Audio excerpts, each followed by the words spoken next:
தாய் தமிழ் உறவுகளுக்கு அன்பு வணக்கங்கள். சீமான் அவர்கள் தான் அடுத்த சிஎம் ஆக போறாரு அப்படின்னு நான் ஒரு காணொலி போட்டிருந்தேன். அது கடல் கடந்து யூஎஸ்ல இருந்து ஜெர்மனி வரைக்கும் என்னோட நீண்ட நாள் நண்பர். உங்களுக்கு சில சில நண்பர்கள்லாம் உங்களுக்கு வாழ்க்கையின் கடைசி நொடி வரைக்கும் உங்க கூட வருவாங்க இல்லையா? அவங்க நான் என்னை பொறுத்த வரைக்கும் நான் அவங்களெல்லாம் எப்படி பார்ப்பேன்னா, சில முத்துக்கள் அங்கங்க நீங்க பொறுக்குவீங்க வாழ்க்கையில.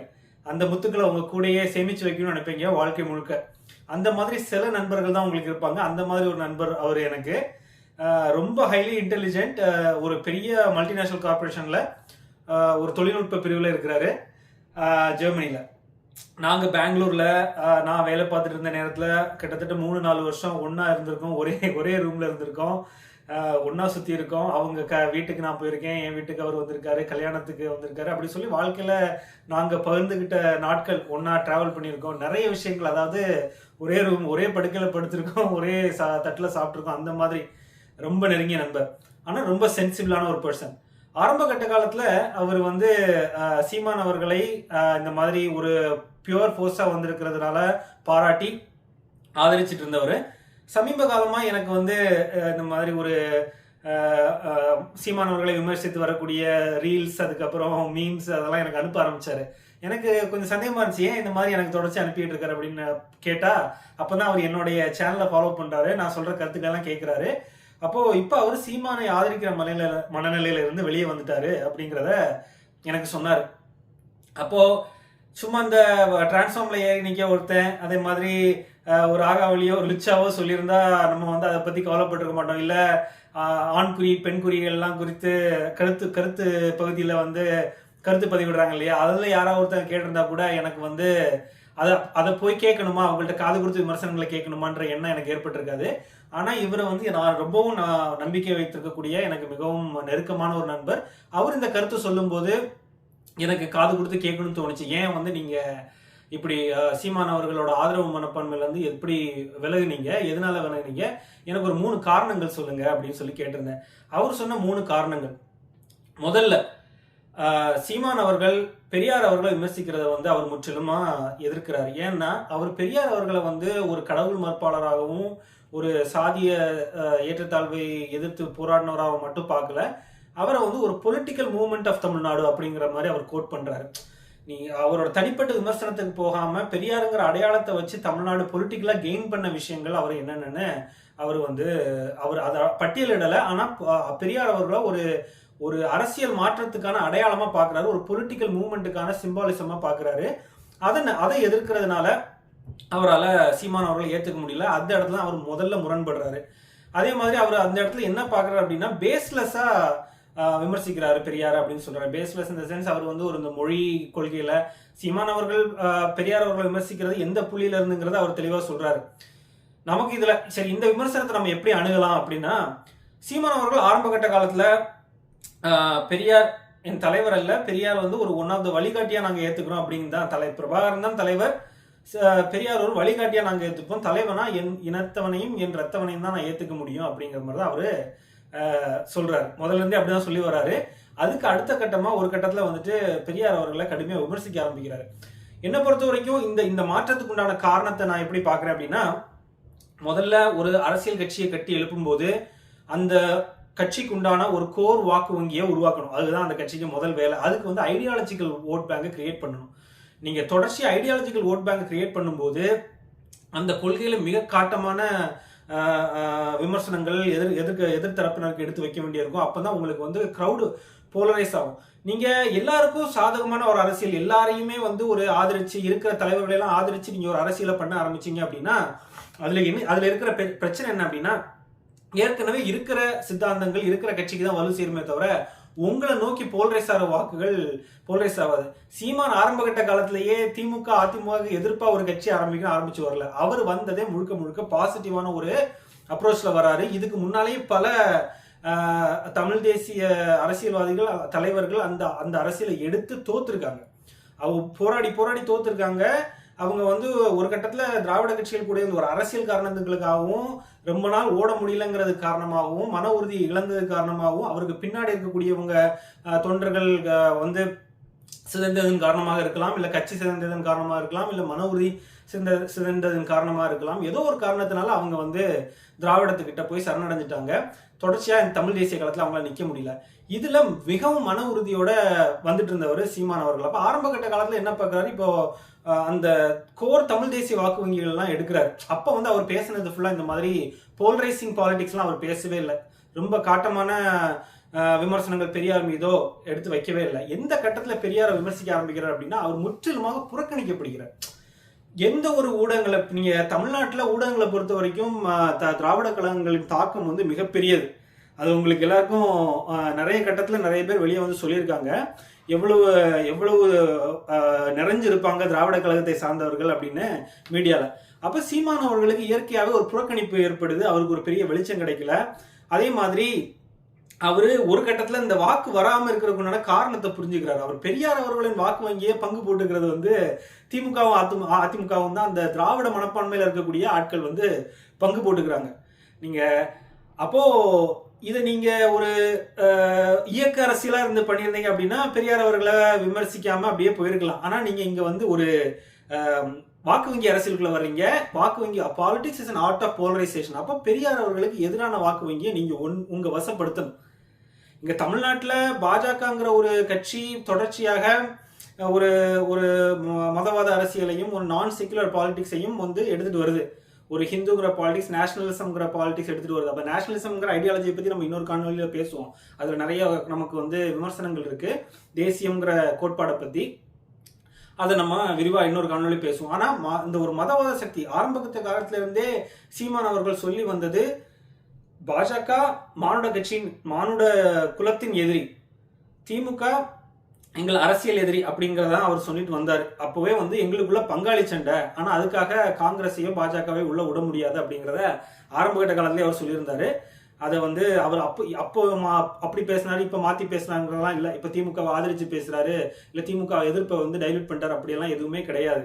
அவர் எப்பவுமே நீங்க இதுக்கு முந்தின தேர்தலில் பார்த்தீங்கன்னா கூட திமுக எதிர்கட்சியா இருக்கும்போது திமுகவை அதிகமாக காட்டமா எதுக்கு விமர்சிக்கிறீங்க? போன சட்டமன்ற தேர்தலில் 21 சட்டமன்ற தேர்தலில் நீங்க திமுக எதிர்கட்சியா இருக்குங்க, அவங்கள எதுங்க இப்படி விமர்சிக்கிறீங்க? ஏன்னா அவர் எதிர்த்த கோட்பாடு வந்து திராவிடம்.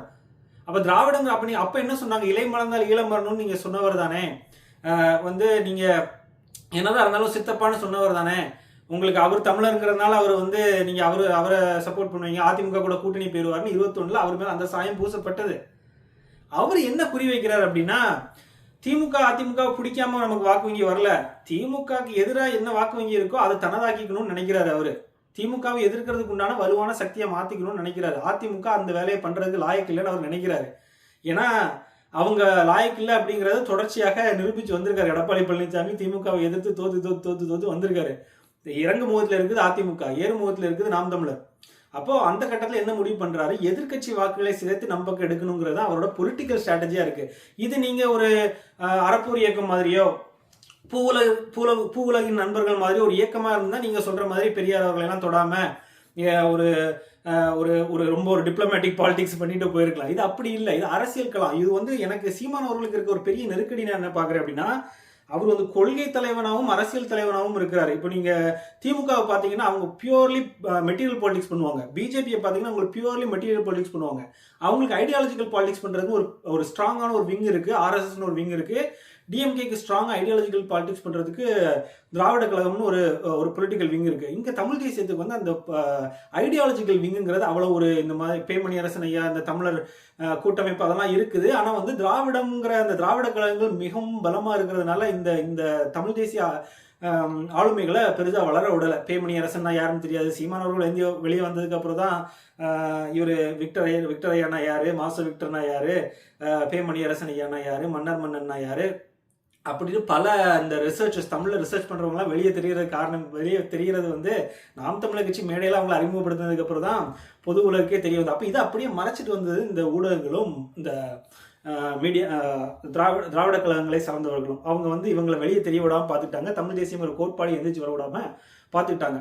அப்போ இந்த இடத்துல நான் சொன்ன மாதிரி நீங்க பொலிட்டிக்கல் விங்காவும் ஐடியாலஜிக்கல் விங்காவும் ஒரே தலைவன் இருக்கிறதுனால அவருக்கு வந்து மெட்டீரியலாகவும் போலரைஸ் பண்ண வேண்டியிருக்கு. பொலிட்டிக்கல் மெட்டீரியல் பாலிடிக்ஸ் பண்ணணுமா, நிச்சயமாக போலரைஸ் பண்ணி தான் ஆகணும். அந்த போலரைஸ் பண்ணக்கூடிய ஃபேக்டர் தான் பெரியார் அவர்கள். ஆரம்ப கட்ட காலத்தில் பெரியார் அவர்கள் ஆதரித்து வரும்போது வாக்கு எல்லாம் வந்துருச்சான்னு கேட்டால் வரல. அப்போ புரிஞ்சுக்கிறார் வாக்கு வரல. அப்போ வாக்கு வரலைன்னா பெரியார் அவர்களுக்கு எதிர்பார்க்கக்கூடிய வாக்கு வங்கி தான் நம்ம எடுக்க முடியும். பெரியார் அவர்களுக்கு எதிர்ப்பாக வாக்கு வங்கி இருக்கான்னு கேட்டால் 16 விழுக்காடு வாக்கு வங்கி ஈரோடு கிழக்கில் அவர் பிறந்த ஊர்லேயே இருந்திருக்கு. அதை எடுக்கிறாரு, பாலிடிக்ஸ் எடுக்கிறாரு. ஆனால் அவர் எந்த கொள்கையை சொல்லி தேர்தலில் நிற்கிறாரோ அதில் எந்த சமரசமும் அவர் பண்ணிக்கல. அப்போ ஏன் அப்பவும் எதிர்கட்சியை அதிகமாக விமர்சித்தவர் இப்பவும் இப்பவும் வந்து உங்களுக்கு எந்தெந்த கட்சிகள் எதிர்கட்சியாக இருக்கோ அந்தந்த கட்சிகளை வந்து அடிக்கிறார்.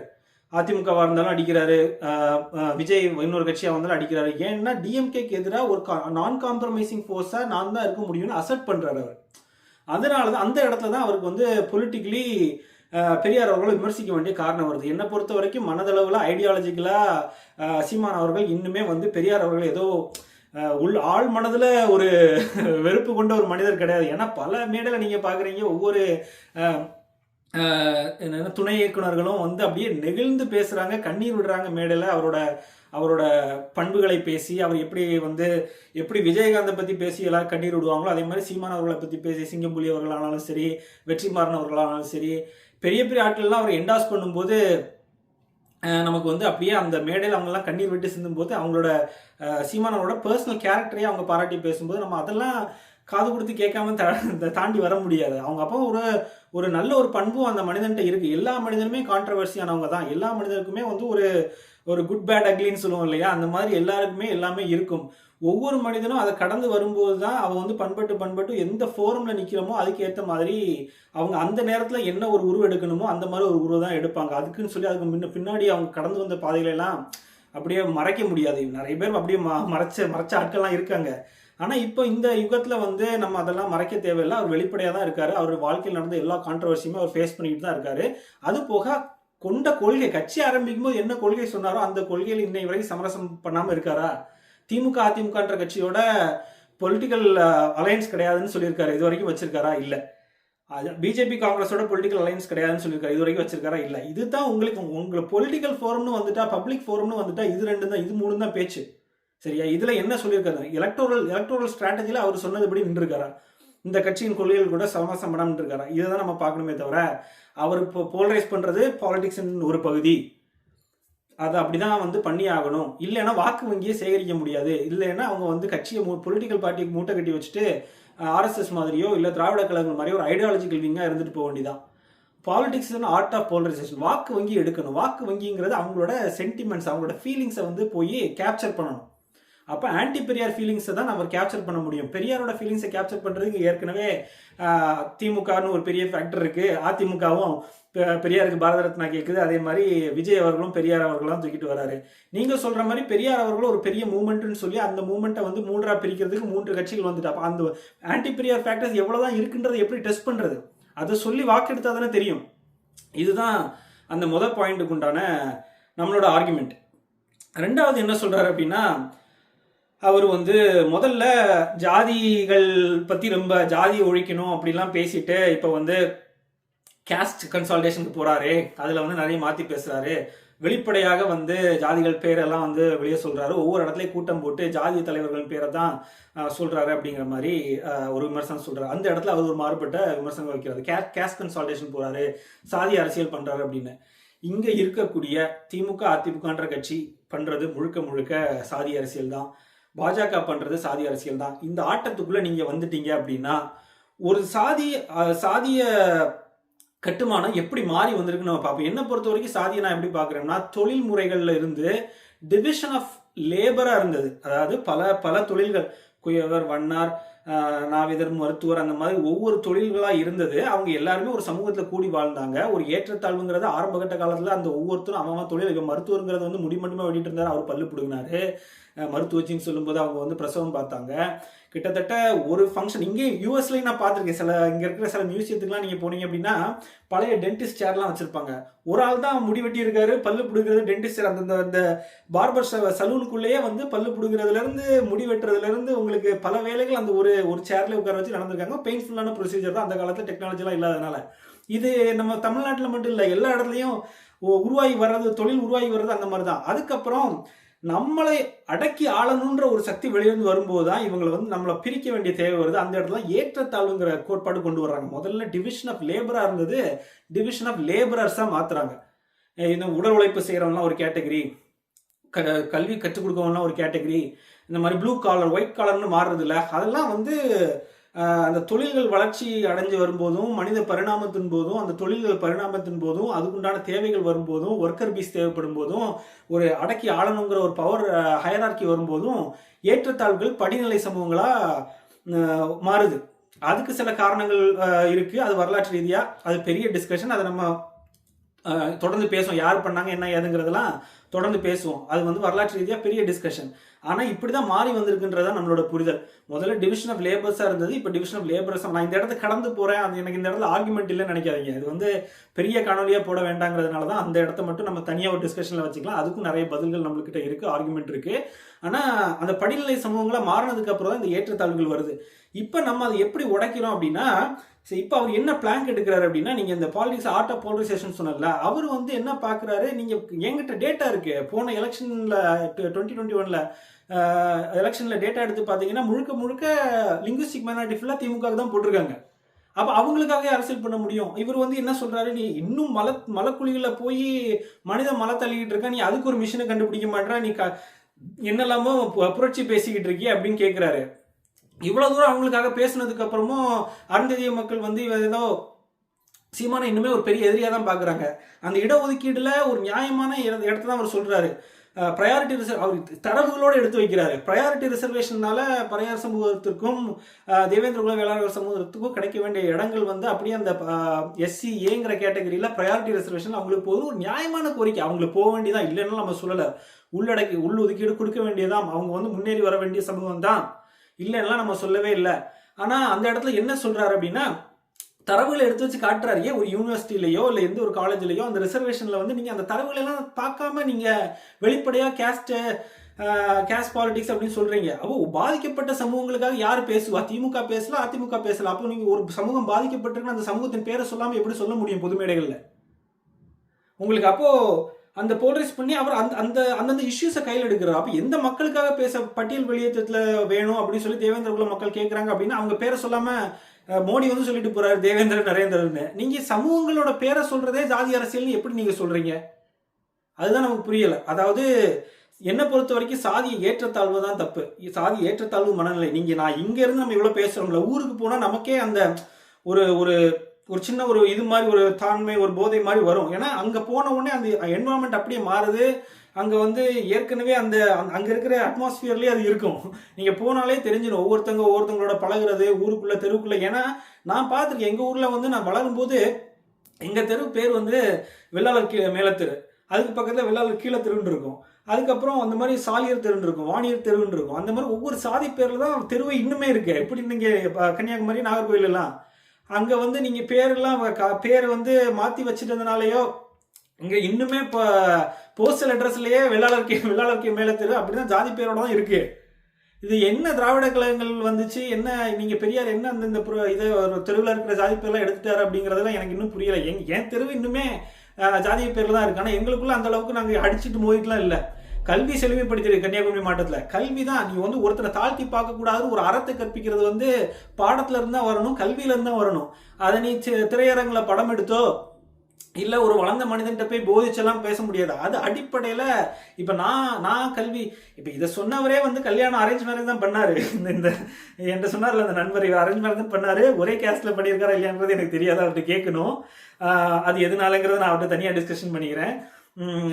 அவர் ஜாதியை மறுத்து பண்ணாரா இல்ல ஒரே காஸ்ட்ல பண்ணாரா, எதுக்காக நான் அவர்கிட்ட தனியா கேட்டுக்கிறேன். ஆனா இப்போ வந்து பார்க்கும்போது இந்த மாதிரி அந்த நீங்க ஸ்ட்ரக்சரை பாத்தீங்க அப்படின்னா அந்த அக்ரஹாரம் அதுக்கு வெளியே வந்து ஒரு இதெல்லாம் இருக்கும். இதுக்கு எல்லாமே நீங்க பாத்தீங்கன்னா இப்போ வந்து பொலிட்டிக்கல் பார்வையோட அந்த இடங்களெல்லாம் பார்க்கும்போது எனக்கு வந்து ஒரு அழகான ஒரு பிக்சர் கிடைக்குது. ஒரு கோயில் இருக்கும், அந்த கோயிலுக்கு நேரா ஒரு தெரு இருக்கு. அந்த தெருவில் பாத்தீங்கன்னா IRS ஆஃபீஸர்ஸ், ஜட்ஜஸ், அந்த மாதிரி ஃபுல்லா அந்த அந்த அக்ரஹாரம் சொல்லுவாங்க. அந்த அந்த அந்த கோயிலுக்கு சிவன் கோயிலுக்கு நேரா இருக்கும். நீங்க வீட்டுல வாசல் இருந்து இறங்கி வந்தீங்கன்னா நேரா சன்னிதானத்தை நோக்கி கும்பிடலாம். அந்த மாதிரி அது அக்ரஹாரம். அதுக்கு வெளியே பார்த்தீங்கன்னா அடுத்த தெருவிலேயே என்ன பார்த்தீங்கன்னா இந்த மாதிரி துணி துவைக்கிறவங்க, வண்ணார் சமூகம், இந்த மாடு வளர்க்குறவங்க, பால் வளர்க்குறவங்க, இந்த சமூகத்தை கேட்டர் பண்ணுறது, சர்வீஸ் பண்ணுறதுக்குள்ளவங்கலாம் அதுக்கு வெளியே அடுத்த தெருவில் அடுத்த தெருவில் அப்படியே அதுக்கு வெளியே அந்த மாதிரி இருக்கும். இது ஒரு கட்டமைப்பாக இருந்திருக்கு ஒரு காலகட்டத்தில். அப்புறம் அந்த வண்ணார் நாவிதர் சமூகங்கள்லாம் ஆற்றுக்கு பக்கத்தில் தான் இருப்பாங்க. ஏன்னா அவங்களுக்கு துணி காய போடுறதுக்கு, துணி துவைக்கிறதுக்கெல்லாம் வந்து தண்ணி தேவைங்கிறதுனால தண்ணி சோர்ஸ் இங்கே இருக்கும் அதுக்கு பக்கத்தில். இந்த மாதிரி அவங்க தொழில் சார்ந்து, அந்த நேரத்தில் இந்த சர்வீஸ் சார்ந்து, அப்படி பல இடங்கள்ல. அதை விட்டு கொஞ்சம் தள்ளி வந்தீங்கன்னா சாலியர் தெருவில் என்ன பண்ணுவாங்கன்னா பெருசாக இருக்கும் வீதிகள்லாம், சாலியர் தெருவெல்லாம். ஏன் அவங்க நூல் காய போடுவாங்க, நூல் தறி இது பண்ணுவாங்க. அப்போ நூல் காய போடுற ஒரு சமூகம், அப்புறம் தறி எல்லார் வீட்டிலும் இருக்கும். இந்த மாதிரி சாலியர் சமூகங்கள் வந்து பார்த்தீங்கன்னா பெரிய இடங்கள் வச்சுருப்பாங்க. சாலியர் வீட்டு பெண்கள் வந்து கொஞ்சம் நிறமும் வந்து மற்ற வயலில் வேலை பார்க்குறவங்களோட கொஞ்சம் இன்னும் கொஞ்சம் என்ன சொல்கிறது, ஒரு கரு நிறத்தில் இல்லாமல் கொஞ்சம் கூட டஸ்கி கலரில் இருப்பாங்க, இல்லைங்க வெள்ளையாக கூட இருப்பாங்க. அது வெள்ளைன்னு சொல்லலாமான்னு தெரியல, அந்த ஸ்கின் டோன் கொஞ்சம் லைட் ஸ்கின் டோன் வச்சுக்கங்களேன், அந்த டோனில் இருப்பாங்க. அதுக்கும் காரணம் இருக்குது. அவங்க எப்போன்னா வீட்டுக்குள்ளே வேலை பார்ப்பாங்க, அவங்களுக்கு வெளியே போய் வேலை பார்க்க தேவையில்லை. அது வந்து மரபணுவில் உங்கள் ஸ்கின் டோன் மாறும்போது ஜென்ரேஷனாக வெயிலில் வேலை பார்க்குறவங்க கருப்பாகவும், வீட்டுக்குள்ளே வேலை பார்க்குறவங்க கொஞ்சம் அந்த லைட்டர் ஸ்கின் டோன்லேயே இருப்பாங்க. இது எல்லாமே எவல்யூஷன், சரியா? இதுல வந்து ஒரு சாலியர் ஒரு வாணியரை தாழ்த்தி பார்க்கறதோ, இல்ல ஒரு செட்டியார் ஒரு ஆசாரியை தாழ்த்தி பார்க்கறதோ, இந்த மாதிரிலாம் இல்ல. மர ஆசாரி வேலை செஞ்சு கொடுத்தாங்க, கம்மாளர்னா தங்க வேலை நிறைய பேர் செஞ்சு கொடுத்தாங்க. இந்த மாதிரி ஒவ்வொரு தொழில் முறைகள்ல அவங்க செட்டியாரே, வாணியரே, சாலியரேன்னு கூப்பிட்டு அந்த காலத்துல அப்படி இருந்திருந்தாங்க. அதுக்கப்புறம் அந்த படிநிலை சமூகங்கள் அந்த இடத்துல வந்து அந்த வர்ணாசிரம தர்மம்னு சொல்றாங்க, அந்த இடத்துல நம்ம வந்து நிறைய இன்னும் படிக்க வேண்டியிருக்கு, தெரிஞ்சுக்க வேண்டியிருக்கு. யார் வந்து அதை புகுத்துனா என்ன ஏதுன்னு நம்ம நிறைய தெரிஞ்சுக்க வேண்டியதுக்கு, பெரிய டிஸ்கஷன்.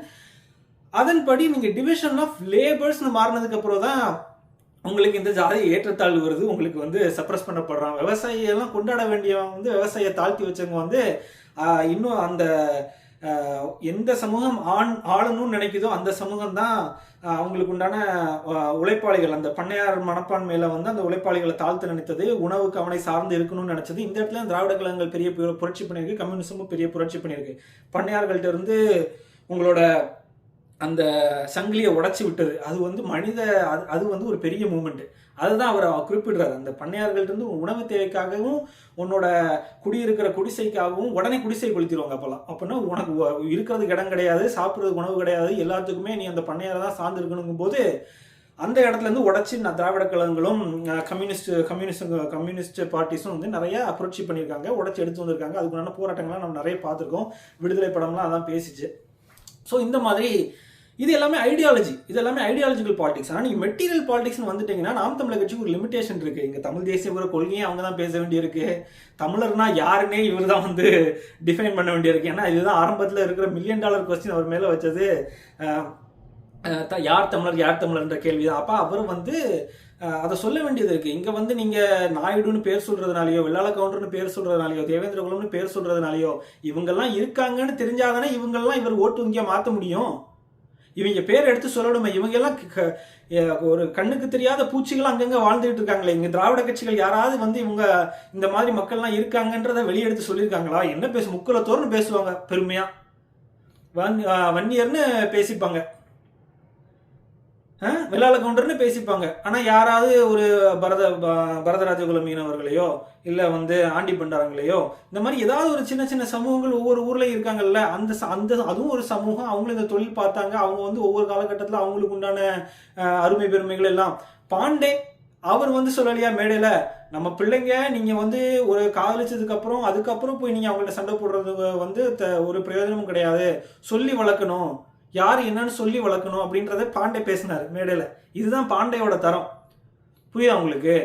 இது வந்து ஒவ்வொரு மனித மூளையில இருக்கிற அழுக்கு. ஒருத்தனை தாழ்த்தி பார்க்கக்கூடாது, ஒரு வீழ்த்தி பார்க்கக்கூடாது, மனிதன் மூளையில இருக்கிற அழுக்கு. இது வந்து பாட புத்தகத்தில் உங்களுக்கு பாடத்துல இருந்து வரணும், ஒவ்வொரு வீட்டுக்குள்ளேருந்து வரணும். இதுக்கு அரசியலுக்கு சம்மந்தம் கிடையாது உங்களுக்கு. இது மெட்டீரியல் பாலிடிக்ஸ்ங்கிறது வந்து முழுக்க முழுக்க ஆர்ட் ஆஃப் போலரைசேஷன் தான்.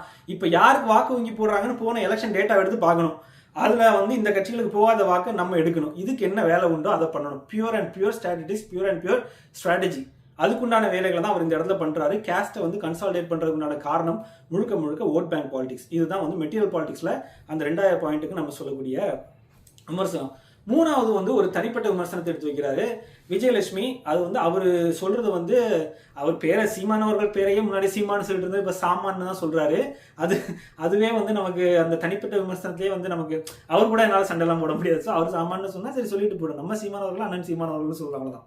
அப்போ அவரு அந்த விஜயலட்சுமி கேஸ்ல வந்து பேட்டியில வெளிப்படையா விஜயலட்சுமியும் வந்து நீயும் என்ன நீங்களும் இணங்கி தானே இருந்தீங்க, அந்த நான் என்ன உங்களை வந்து வலுக்கட்டாயமாலாம் நம்ம வந்து உறவு கொள்ளலையே, நீங்களும் அந்த நேரத்தில் வந்து ஒத்துழைச்சு தானே வந்து அந்த அந்த உறவில் இருந்தோம் அப்படிங்கிற மாதிரி தான் அவர் கேட்குறாரு. இப்போ ஏதோ இல்லாத மாதிரி நீங்கள் பேசுகிறீங்க அப்படிங்கிற மாதிரி ஒரு மேடையில் வந்து ஒரு ப்ரெஸ் மீட்டில் சொன்னது வந்து அவரை வந்து அது ரொம்ப மிசரபிளாக அவர் ஃபீல் பண்ணார். அவர் சொல்கிறாரு, அதுதான் அவர் சொல்கிறாரு.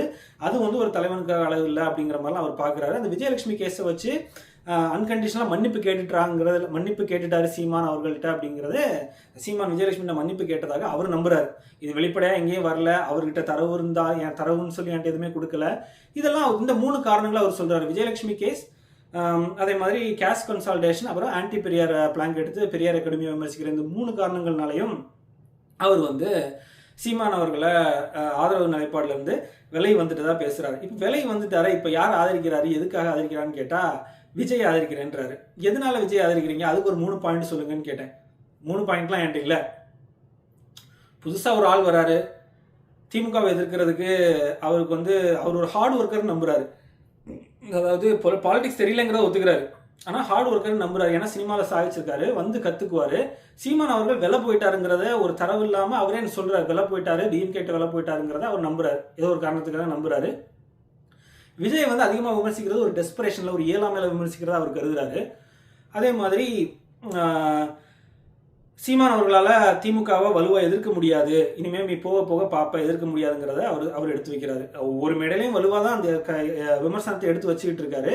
அவர் இது தரவு இல்லாமல் இந்த 3 விஷயங்களையும் சொல்கிறார். இந்த இடத்துல வந்து ஒரு தரவு இல்லாமல் அதை வந்து சொல்லும்போது நமக்கு நிறைய தினமும் வரக்கூடிய ப்ரெஸ் மீட்டுகள்ல இருந்தும் தினமும் வரக்கூடிய மேடை பேச்சுகள்ல இருந்துமே நம்ம பார்க்குறோம், திமுகவை முழுக்க எதிர்க்கிறாரு, எல்லா கோட்பாடுகளையும் அடிக்கிறாரு, அந்த திட்டங்களை எதிர்க்கிறாரு, அந்த ஒவ்வொரு சமூகங்களும் படக்கூடிய ஒவ்வொரு அரசு செக்டாரில் இருக்கக்கூடிய பிரச்சனைகளை எடுத்து பேசுறாரு.